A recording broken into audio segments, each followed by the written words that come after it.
Meus irmãos, hoje nós, pela graça de Deus, vamos concluir o estudo do 8º mandamento. Estamos aqui na reta final, procurando responder a pergunta número 142 do Catecismo Maior. E por isso, quero só lembrar os irmãos, de forma resumida, aquilo que nós vimos no estudo anterior, que foi destacado a necessária vigilância sobre o coração, para que a gente não nos enganemos a nós mesmos, né? O apóstolo Paulo faz muita referência a isso, recomenda aos irmãos fazer um exame de si, né? Examinando a si mesmo, observando, por conta da inclinação que nós temos natural. É aquilo que nós nascemos, irmãos, com o pecado. Nós não podemos menosprezar ou no sentido assim de diminuir, de subestimar esse engano do coração. É uma luta constante. O apóstolo Paulo deixou isso muito claro lá em Romanos capítulo 7. Há quem, vou abrir um parênteses, né? Há quem interprete aqui Romanos 7 como não sendo uma luta de um cristão verdadeiro com essa inclinação da carne. Nós somos contrários a esse entendimento. Aqui em Romanos 7 ali é Paulo falando dele mesmo na situação atual. Há quem considere que Paulo estava fazendo essa menção antes dele ser convertido, né? Ser transformado. Nós não entendemos de forma alguma dessa maneira. Paulo estava falando no tempo presente, na luta que o crente verdadeiro mantém contra as inclinações da carne. E o 8º mandamento nos ajuda muito a enxergar essas inclinações, porque até mesmo, irmãos, uma boa ação que nós fazemos pode ser feita para saciar nossa própria cobiça. Nós pegamos uma coisa boa e ela é boa na sua atitude, na sua ação, no seu efeito externo, mas pode estar alimentando a nossa cobiça. Isso é perfeitamente possível. Por isso que no passado Richard Baxter escreveu um textozinho, A Importância Absoluta do Motivo. Eu recomendo aos irmãos a leitura. Eu tomei conhecimento desse texto já no início do conhecimento das doutrinas da graça. A absoluta importância do motivo, a razão. O que é que lhe leva a fazer aquilo? A razão. E a razão, ela reside muito internamente, né, no nosso coração. Deus conhece. Nós aprendemos ainda que amar as coisas do mundo significa primordialmente valorizar o que perece, as coisas fúteis e que dão prazer momentâneo à carne. Então, quando se diz não ameis o mundo, nem as coisas que há no mundo, João nos alerta para isso. Que nós podemos até, irmãos, amar as coisas lícitas, os prazeres que Deus concede ao homem. Mas quando fazemos isso de forma superior ao que teremos no céu, isso nos faz ficar presos aqui na terra, desejar as coisas da terra, sem querer a salvação, como fez a mulher de Ló. A mulher de Ló viveu o tempo todo o tempo, com um homem crente. Evidentemente, boa parte, os últimos tempos da vida dela, ela viveu num ambiente extremamente ímpio, e aquilo só fez alimentar os seus desejos, a sua vontade pelas coisas do mundo. Tanto é que a cidade estava sendo destruída, ela sabia o motivo pela destruição que a cidade estava sendo destruída. Deus mandou um livramento para ela, para a sua casa, a sua família, e mesmo assim, seu coração estava naquilo que Deus estava destruindo. E em muitas pessoas, o coração delas está aqui na terra, porque é essa terra aqui que vai ser transformada. O cristão sabe que isso daqui, irmãos, vai ser completamente renovado. Então você não deve ficar preso aqui, mesmo as coisas boas que tem, que Deus criou. E quando você considera essas coisas aqui superiores às celestiais, superiores àquilo que Deus vai nos conceder na eternidade, você está amando mais as coisas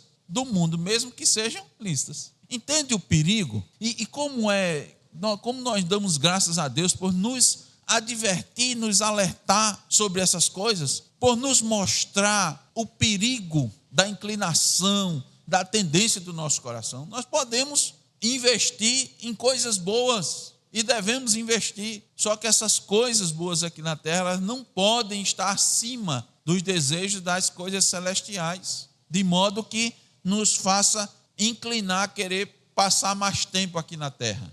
a ficar aqui na terra e não almejar diariamente a vinda de Cristo e não almejar estar com Cristo, como o próprio apóstolo Paulo deixou claro nas suas epístolas. Por fim, irmãos, de forma geral, nós vimos que Cristo não proíbe o trabalho de manter, apoiar e preservar a nossa vida, nem proíbe todo pensamento e cuidado com a nossa vida, mas ele proíbe os pensamentos e cuidados ansiosos. São aqueles imoderados, que não têm a moderação, aqueles que nos levam a nos angustiar, porque isso manifesta a incredulidade e desconfiança na providência de Deus para com seus filhos. De forma resumida, foi isso que nós vimos no domingo passado. Concluiremos estudando os textos bíblicos que fundamentam os pecados proibidos no 8º mandamento. Nós vamos agora, irmãos, ver o 23º pecado listado, pecado esse contra o 8º mandamento, que é a inveja da prosperidade de outrem.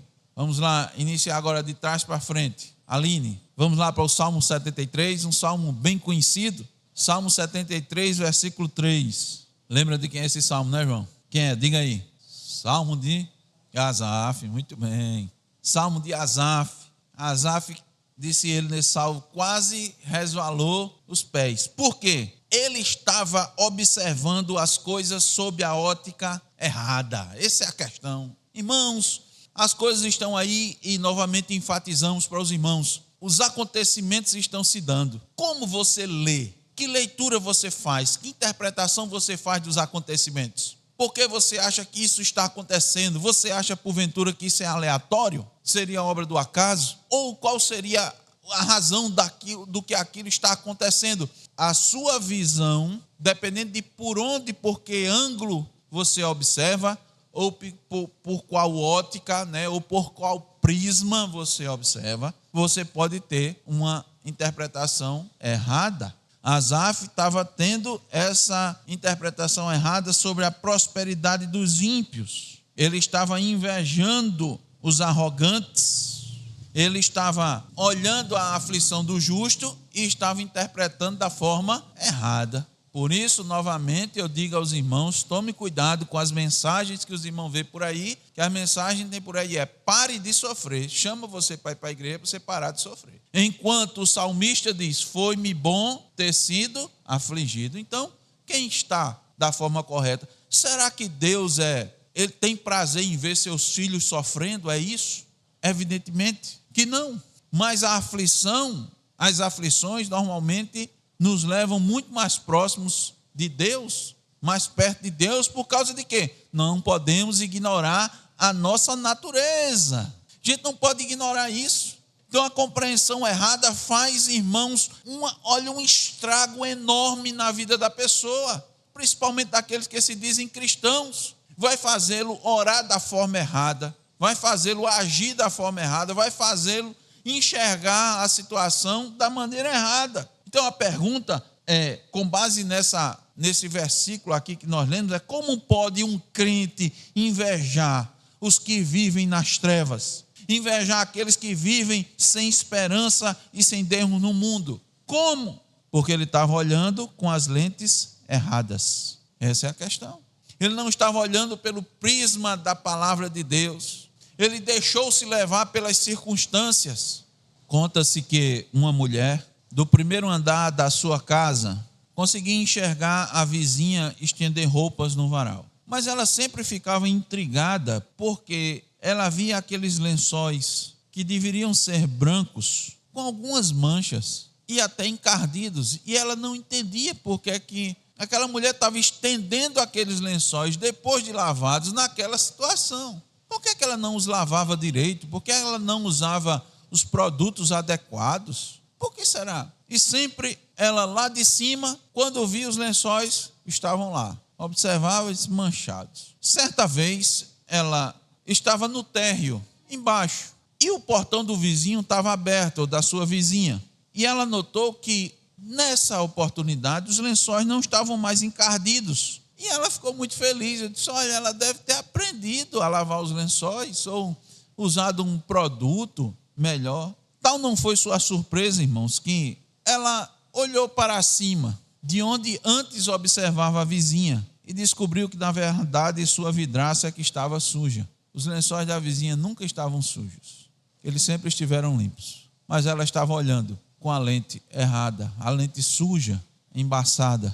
Imagina os irmãos como ela não criticava a vizinha por não ser limpa o suficiente. Irmãos, a prosperidade de um ímpio nunca é bênção. A prosperidade de um ímpio nunca deve ser invejada pelo cristão. Jamais. E evidentemente, irmãos, que o cristão ele deve estar satisfeito. Trabalhamos isso também muito no estudo desse mandamento, do 8º mandamento. E vamos continuar e vamos mostrar para os irmãos mais uma vez, sempre há necessidade da moderação e do equilíbrio.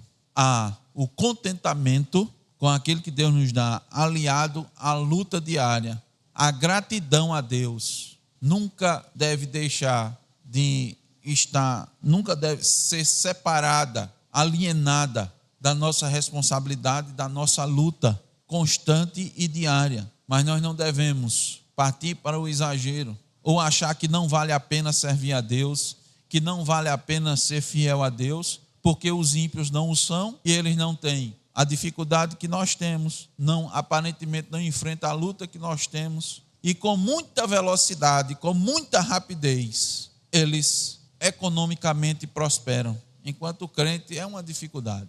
É 1 ano, é 2 anos, e o negócio do ímpio, ele rapidamente, ele expande, e o cristão fica lá, irmãos, agareando o pãozinho dele e melhorando. Aí, depois de alguns meses, pinta a parede, uma parede só, são 4. Ele pinta uma parede. No outro mês ele diz, vou economizar o dinheiro para pintar a outra parede. E assim vai. Eu lembrei de uma situação, irmanita, que meu irmão mais próximo, né, Samuel, começou a trabalhar e a gente tinha um sonho da bicicleta, né? E a gente comprava, irmãos, uma peça por mês. Uma peça da bicicleta por mês. Um mês era um aro, do outro mês era o aro. Mas o aro, ele tem os raios e o cubo. Só que a gente não comprava um aro completo, não dava. Aí comprava um aro no mês, um aro no outro mês. Depois, no outro mês, era o cubo. Depois a gente mandava para enraiar. Comprava o raio e mandava para enraiar. E assim a bicicleta foi montada. Uma dificuldade, né? Mas com alegria, sabe, irmãos? Com contentamento. E toda vez que andava, dava graças a Deus, porque foi uma dificuldade enorme. E cuidava bem, não cuidava, irmãos, da bicicleta. Todo sábado de manhã era dia de lavar. Esfregava, que era uma beleza. Às vezes até pecava, né? Esfregava demais. São os exageros. Então o salmista, irmãos, pecou ao enxergar sobre a ótica errada a prosperidade dos ímpios. E ele desejou. Então, invejar a prosperidade de qualquer um, irmãos, é um pecado contra esse mandamento. Porque é Deus quem dá, é Deus quem concede. Ao justo e ao ímpio. Só que ao ímpio, nós precisamos compreender que a prosperidade do ímpio nunca é uma bênção para ele. Porque ele está adquirindo debaixo da impiedade. Ele não está adquirindo debaixo da bênção de Deus, mas sim debaixo da transgressão. Então nós não podemos cair nesse pecado, jamais observar aqui, nunca invejar a prosperidade. Aqui está falando do ímpio, muito menos invejar a prosperidade do justo, né? Evidentemente. Se Deus lhe deu, se Deus lhe concedeu, graças a Deus por isso. Nós devemos nos alegrar, muito mais, e dar graças a Deus, e bendizer ao Senhor, e reconhecer a boa mão do Senhor sobre a mão dos outros. Diga, irmão, como é? Não entendi.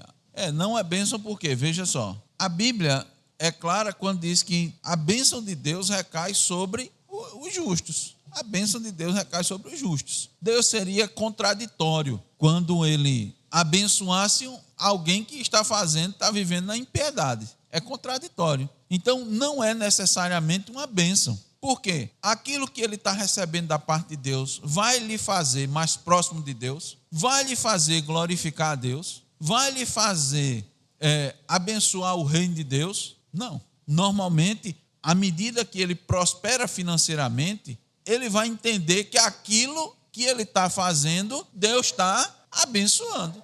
Ele vai continuar na impiedade. Por isso que a Bíblia diz, continue o ímpio na sua impiedade e o justo fazendo justiça. Ele vai continuar daquele jeito, a não ser que Deus mude o coração dele. Evidentemente que Deus pode transformar aquilo dali. O que é que aconteceu com aquele publicano que foi chamado por Deus? Como era o nome dele?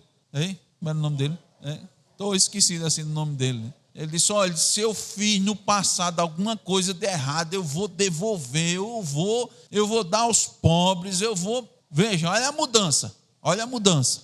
Evidentemente Deus lhe concedeu que ele andasse na injustiça, mas Deus mudou o coração dele. E ele disse, o que eu adquiri de forma errada, eu vou o quê? Devolver. Não é isso, nesse entendimento? Não quero isso não. Vou devolver, se eu defraudei alguém, eu vou restituir. Quero isso de jeito nenhum. Veja que mudança. Ele não estava preocupado com as perdas. Não. Ele queria agora estar em conformidade com a vontade de Deus. Ele entendeu isso claramente. Agora ele fez isso com sabedoria, né? Não fez isso aqui, vou abrir o parênteses e dizer, agora eu vou fazer um voto de pobreza. Isso não é bíblico, irmãos. Parece ser bonito, mas não é bíblico.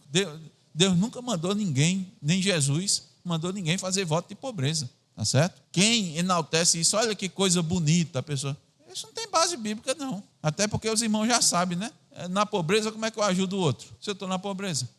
Não é isso, não. Veja, a concepção errada levou uma vida toda errada, toda troncha, esquisita, contrária à vontade de Deus. Entendeu, Zaqueu? Então, a prosperidade de um ímpio nunca é bênção nesse sentido. Agora, quando Deus transforma a vida dele, pronto. Aí ele usa tudo isso para a glória de Deus. Aí é uma maravilha. Então, a inveja da prosperidade de outrem, seja ele qual for, é um pecado contra esse mandamento. O outro pecado é a ociosidade. Vamos ler, Yasmin? Vamos? 2 Tessalonicenses 3,10. Esse é um texto que a gente conhece bem, né, irmãos? Achou? 2 Tessalonicenses 3,10. Vamos lá? Muito bem. Todos conhecemos o ditado popular que diz, mente desocupada é oficina do diabo. Está certo isso, irmão? Está certíssimo. Está certíssimo. Paulo escreveu em Filipenses 4,8, finalmente, irmãos, tudo que é verdadeiro, tudo que é respeitável, tudo que é justo, tudo que é puro, tudo que é amável, tudo que é de boa fama, se alguma virtude há e se algum louvor existe, seja isso que ocupe o vosso pensamento. Aí eu vou, mais uma vez, alertar os irmãos para algumas tendências, né? Algumas, como eu disse, aparentes orientações que parecem ser muito boas. Quais são? Ela diz assim, olha, você faça meditação, esvazie sua mente. Você já ouviu isso, Gisele? A pessoa dizer, esvazie sua mente, pare no lugar assim, esvazie. A Bíblia manda você esvaziar a mente, manda encher. Olha a sutilidade, parece um negócio assim zen, bonitão, né, Ramon? Muito bem, boa metáfora. Quanto mais você enche sua mente de coisas boas, mais as ruins saem. Agora, deixa a mente vazia para ver o que é que acontece. Então, veja, irmãos, olha, são coisas absolutamente simples, mas muitas vezes você olha assim e vê isso realmente, tem que esvaziar a minha mente. Você vai esvaziar. Jesus Cristo disse assim, ó, quando alguém que está endemoniado, o demônio sai e a casa fica limpa, entram mais quantos? Muito mais. O que, na verdade, nós temos que fazer é isso, é preencher a nossa mente. Então, quando você fica ocioso, quando você não ocupa seu tempo, normalmente, Satanás vai ter muito ali, um local muito propício, uma mente, tempo, espaço para preencher esse vazio e você fazer a vontade do inimigo das nossas almas. O correto não é esvaziar-se. O correto não é ficar ocioso. Eu acho que tem até um livro que chama O Ócio Produtivo, se eu não me engano. Isso é conversa para boi dormir. Desculpa aí, irmão. Não li, tá certo? Não tem nada de ócio produtivo, não. Tá? Se você quer dizer que você tem que parar um pouquinho para descansar, para depois produzir mais, isso aí está certo. Tanto é que o próprio Deus nos deu 6 dias trabalharás e 1 para descansar. Ele sabia o que estava dizendo. Mas no dia do Senhor, a gente fica sem ter o que fazer? A gente preenche esse dia com as coisas de Deus. Aí o que é que acontece? Quando chega na segunda, irmãos, a gente está forte, preparado, instruído. Isso é o correto. Nós sabemos bem, né, irmãos, o contexto dessa passagem da segunda carta que Paulo escreveu aos irmãos de Tessalônica. Vocês estão lembrados, então? Qual era o contexto? Vamos lá. O que é que estava acontecendo, Rutinha? Que o apóstolo Paulo disse aqui aos irmãos, porque quando ainda convosco vos ordenamos isto, se alguém não quer trabalhar, também não coma. Qual era um dos problemas da igreja lá de Tessalônica? Tinha 2 principais problemas. Um decorria do outro. Um deles. Não lembra não? Lembra, Abraão? Um dos problemas da igreja de Tessalônica era uma falsa interpretação. Qual era a interpretação que eles estavam fazendo que era errada? Sobre o quê? sobre a volta de Cristo. Exatamente. Estavam entendendo errado sobre a volta de Cristo. Consequentemente, esse entendimento errado sobre a volta de Cristo levou a um outro problema. Qual foi, Alicia? Ajude aí, Ruth. Sim, eles estavam tendo uma interpretação errada que a volta de Cristo ia ser iminente. Consequentemente, fizeram o quê? Pararam de trabalhar, ficaram ociosos, entendeu? Até nós enfatizamos isso, ó. De novo, doutrina errada, entendimento errado da doutrina, prática errada. Se a ortodoxia já é uma dificuldade para uma ortopraxia, imagina uma heterodoxia. Então é uma coisa errada, misturada. Imagine. Então esse era o problema. Então o contexto dessa passagem era que alguns irmãos estavam vivendo de forma desordenada, contrário ao que Paulo ensinou, trazendo grande prejuízo à igreja com sua ociosidade. Então, uma coisa levava a outra, porque um abismo chama o outro, um pecado chama o outro. A ociosidade levava os irmãos a estar andando de casa, andou de casa em casa, estava com maledicência, se intrometendo na vida dos outros. Isso é uma grande lição aqui, irmão. Você vai na casa do outro, não sai dizendo o que é que está vendo, não. Oxe. Se você tiver de alguma maneira ajudar, ajude. Agora, está saindo dizendo, olha o pecado aqui. Não tem nenhum lá perfeito, não. Não existe nenhuma perfeição, não. Aquilo que nós vimos de bom, a gente imita. Aquilo que nós vimos de que não está bom, a gente fica quieto, calado. E se puder ajudar, ajuda. E se não puder, fica calado. Aqui está claro, a lição aqui é bem clara. Então, a ociosidade é um problema, é um perigo. E aí, nem vou tocar no assunto, os irmãos já devem saber, alguns, que existe ora chega um tempo, ora vem num tempo, vem outro tempo, as modas dessa questão de que a pessoa ter mais tempo, mas não sei o quê, mais tempo para si, mais tempo para não sei o quê. Tem que ter muito cuidado com isso. Tem que ter muito cuidado com essa história. Você tem que ter mais tempo segundo a Escritura. Observe, a Escritura vai conduzir, né? Vai direcionar. Então, muito cuidado com essa ideia. Trabalhar menos. Está tendo aí uma história de trabalhar menos e tal. Muito cuidado, tem que se analisar essas coisas com muito cuidado. À luz da Escritura, tá certo? Tá aí tramitando um projeto, diminuir, vamos com calma, vamos olhar as coisas com calma, tá certo? Muito, muito cuidado. Não estou dizendo que a pessoa é para morrer de trabalhar. A gente tem uma situação no país é delicada. A gente tem uma situação no nosso país delicada. A remuneração é baixa. O salário mínimo é o mínimo do minimorum, né? Mas talvez não seja desse jeito que vai se melhorar, né? O que é que você tem que fazer? Melhorar as condições, viabilizar a produtividade e outras questões que a gente não vai tocar aqui, mas eu digo para os irmãos porque essa é uma temática que estava aí, saiu de pauta porque entraram outras coisas, né? Entraram aí uns julgamentos, uns negócios, aí ninguém fala mais. Só fala de um julgamento que está acontecendo aí no STF. Aí tem um projeto de lei agindo aí, como é que o cristão se posiciona? Segundo a Escritura, segundo a palavra de Deus. Ok? Então a ociosidade é um pecado. Outro pecado está lá denunciado em Provérbios 21, 17 e Provérbios 23, do 20 ao 21. Vamos aqui, Provérbios 21, 17... Gisele, Provérbios 23, do 20 ao 21. Que pecado é esse? Do desperdício, a prodigalidade, desperdício, o gasto, o jogo dissipador e todos os outros modos pelos quais indevidamente prejudicamos o nosso estado exterior. Muita atenção nisso daqui. A gente vê lá a parábola do filho pródigo. O que é que quer dizer isso? O filho pródigo, ele era gastador. Está aqui um exemplo claro daquilo que ele fez. Ele queria os recursos para viver nos prazeres. E é um excelente exemplo para essa circunstância, para essa situação. Vamos lá, Provérbios 21, 17. Muito bem. E agora o 23, 20 e 21. Muito bem. Quando diz assim, quem ama os prazeres, esses prazeres aqui, meu irmão, tem um sentido bem amplo, tá certo? Um sentido amplo. O anterior foi Provérbios 21, 17. Diz, quem ama os prazeres. Aí você vai dizer, não, mas esses prazeres, aqueles prazeres da carne, é a prostituição, é a bebedice, a gula, é só isso? Não. Tem um sentido aqui de tudo, de toda a natureza. Aquilo que dá satisfação. Esportes, passatempos, jogos, sejam eles que de natureza forem. Quem vive né? Quem ama isso aqui de modo a que... O que é nesse sentido aqui? É de amar, é quem se entrega a essas coisas. Quem tem a sua vida direcionada para isso. O objetivo da sua vida é essa satisfação, esse prazer.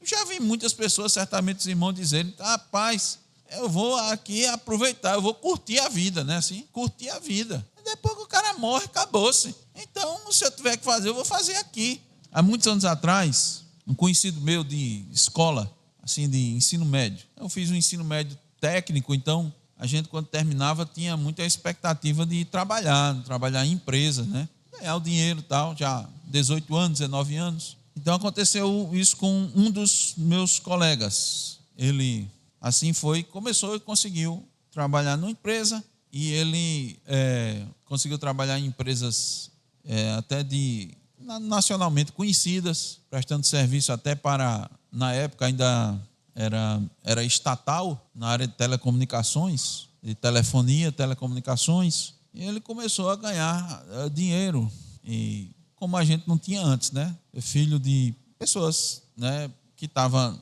na parte de baixo da pirâmide social, como era o meu caso, o caso dele, recursos bem limitados em casa, pai, mãe. Você começa a ganhar dinheiro, já sabe o que acontece. Assim, normalmente, quem não tem o direcionamento, né? E ele chegou uma hora que ele disse para mim: Rogério, tu nunca, assim, pegou e gastou todo o dinheiro que tu tinha, não? Eu disse: não, nunca fiz isso, não. Eu disse: pois, eu fui num dia que eu disse: eu vou gastar tudo que eu tenho, até o último centavo, para eu não ficar com nada. Ele me disse isso. Eu disse: eu nunca fiz isso, não, rapaz, nem vou fazer, não. Para começar a construir tudo de novo. E ele fez, irmãos, ele dissipou tudo. Imagina os irmãos, né, que vai satisfazendo, fez isso satisfazendo, né, seus prazeres, suas coisas, né, sua determinação. Aí o que é que a Bíblia diz, irmãos? Ele não ficou assim, eu vou logo adiantar para os irmãos, ele não viveu assim. Depois ele me disse que passou por uma situação na vida dele que ele repensou muito, ele quase morreu por conta já dessa questão de satisfações, e Deus foi misericordioso com ele, né? A graça comum recaiu sobre ele e ele repensou muito das suas ações. Diga, Marcos. Isso. Pode ler? É o paralelo, exatamente. Na casa do sábio, você tem recursos. Na casa do pródigo, você tem pobreza. Então, como eu disse, né, essa pessoa chegou numa situação, ele quase morreu, quase foi processado pela empresa na qual ele trabalhava, a besteira que ele fez, a bobagem, né? Então, ele também me confessou isso depois, né? E isso foi a bênção de Deus, né? Que no sentido, vamos lá, corrigindo, isso foi a graça comum de Deus que mudou, né, o direcionamento. Ele podia continuar pródigo, né? Depois foi produzindo algumas coisas boas na vida, como ser professor e ensinar as pessoas. Deus tem misericórdia e direciona os ímpios para fazer as coisas boas para as pessoas. Esse é Deus. Então, o homem, irmão, que se entrega a essas coisas, aos prazeres, sendo dissipador, gasta seu tempo, seu dinheiro, não investindo seus recursos em algo produtivo, certamente vai empobrecer. Nos dias de hoje, não há exemplo melhor que muitos jogadores de futebol. Os irmãos sabem de muitos exemplos disso. Eu agora, semana passada, ouvi também um professor conhecido nosso, disse isso, do testemunho de um ex-aluno dele, disse essa mesma coisa, aqui do nosso estado, do estado de Alagoas. Ele confessou isso, ele estava estudando e depois, numa conversa que teve assim com um professor, disse que ele jogava futebol, jogava muito bem, começou a ganhar dinheiro, mas dissipou, não tinha responsabilidade no trabalho, e um olheiro de um time do sudeste do país veio para cá, o viu jogando, falou com o treinador, e o treinador não o recomendou de jeito nenhum.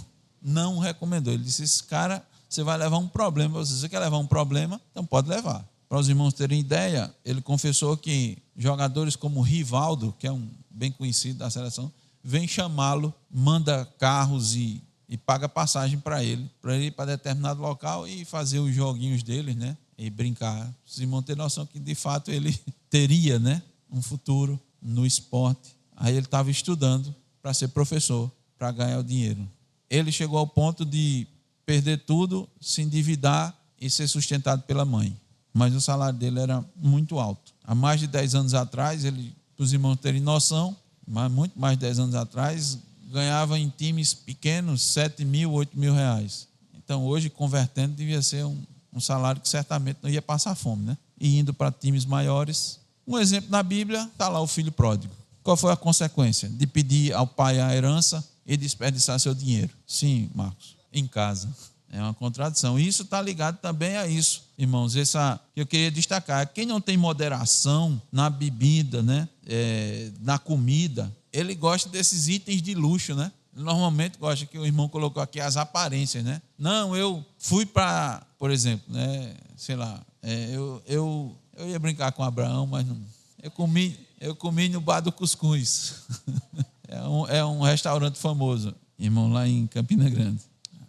Retrata exatamente o que o irmão Marcos colocou. A gente sabe disso. Depois eu conto para os irmãos. Aliás, depois Abraão pode contar para os irmãos, que ele conta melhor do que eu. Exatamente isso que a gente está vendo que o irmão colocou. Mas a aparência, né? Você ir para o local, né? Você dizer que foi, você tirar foto e postar nas redes sociais. Tem essa questão muito hoje, né? Então, esses itens, né, quando são consumidos, eles, irmãos, muito rapidamente, eles levam os recursos. Custa muito para se obter e vai embora rapidinho.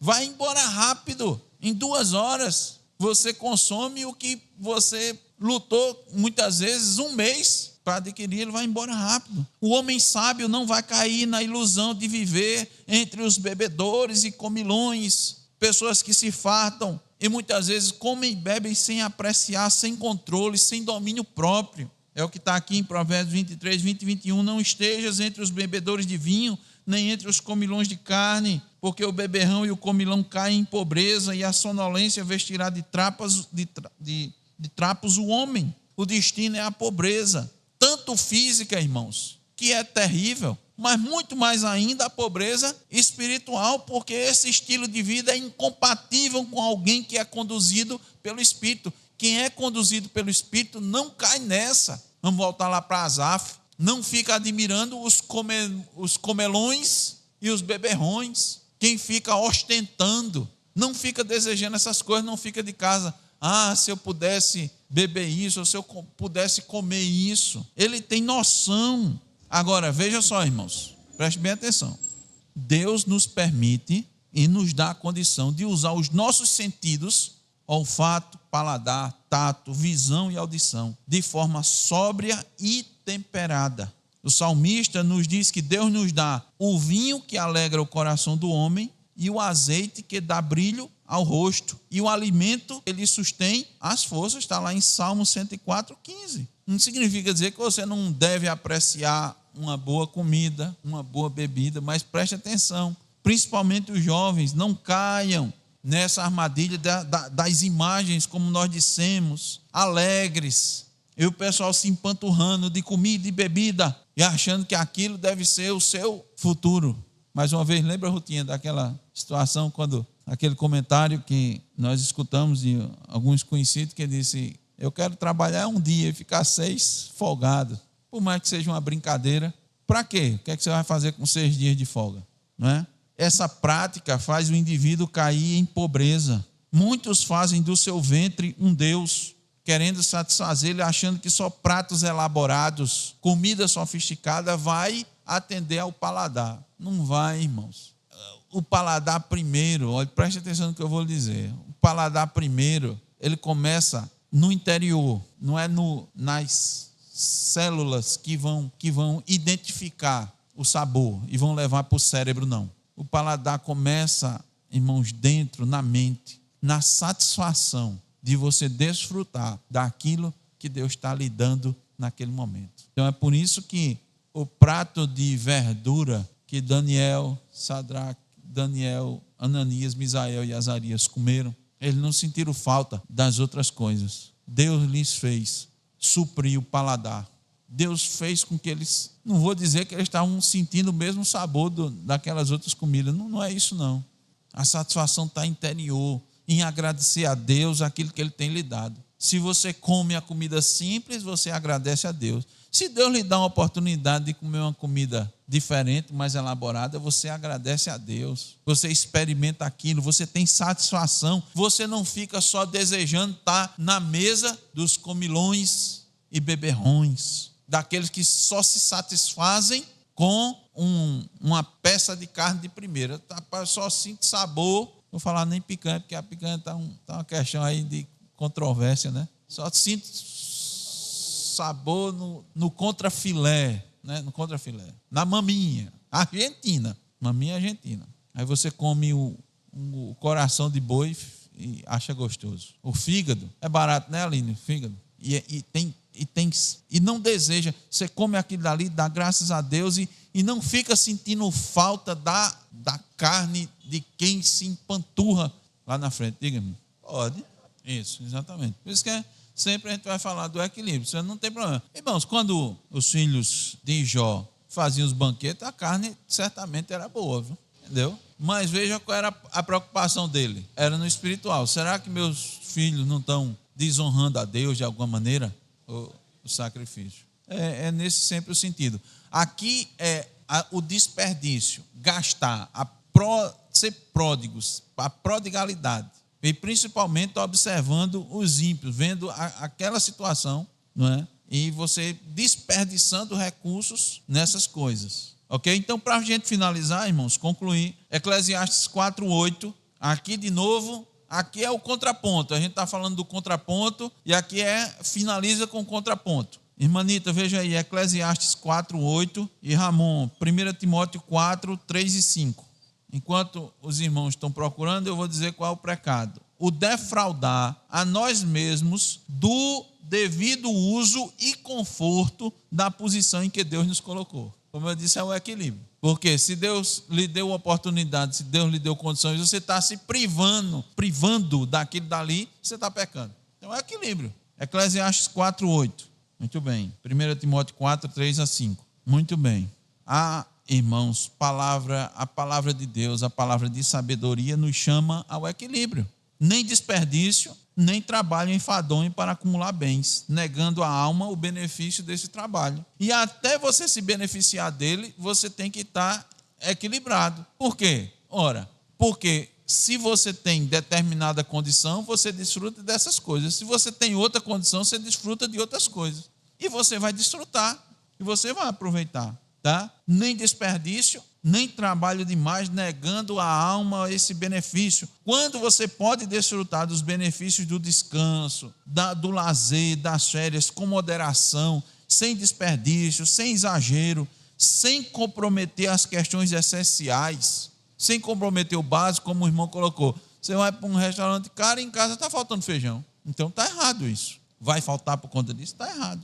Então, deve-se dar à alma a satisfação de desfrutar do fruto do trabalho. E quando não se faz isso, é pecado. No texto aqui, Paulo está alertando Timóteo para o ascetismo, para a rigorosidade de não se desfrutar daquilo que o próprio Deus deixou para o homem, que foi o casamento, a comida e tudo mais. Isso aqui é em favor de uma falsa piedade, uma falsa santidade, uma falsa religiosidade. Paulo está alertando, cuidado, Timóteo. Deus fez essas coisas, Deus criou, e pela oração, pela ação de graças, é santificado. Tome cuidado que o coração do homem inventa muitas coisas. E aqui, principalmente, quando há uma interpretação errada da palavra, uma doutrina errada, um ensinamento errado.